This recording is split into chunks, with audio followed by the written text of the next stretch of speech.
Sebanyak 24 daerah di Indonesia melakukan pemungutan suara ulang atau PSU, termasuk Kabupaten Kepulauan Talaut di Provinsi Sulawesi Utara. Hal ini diputuskan oleh Mahkamah Konstitusi terkait perselisihan hasil pemilihan umum atau PHPU pada Senin 24 Februari kemarin. Mahkamah Konstitusi mengabulkan permohonan PHPU yang diajukan oleh paslon nomor urut 2 Irwan Hasan dan Haroni Mamentiwalo. Sementara paslon nomor urut 3 Weli Tita dan Anisha Grecia Bambungan menjadi pihak terkait.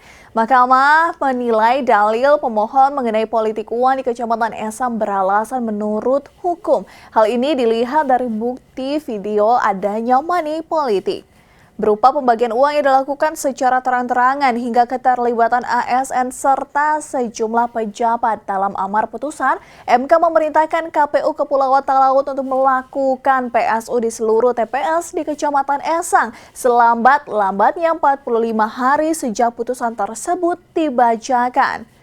Diketahui paslon nomor urut 2 Irwan Haroni meraih suara terbanyak dengan 1.170 suara dari total pemilih 2.449 khususnya di Kecamatan Esang. Sedangkan untuk paslon nomor urut 3 Weli Anisha meraih 779 suara.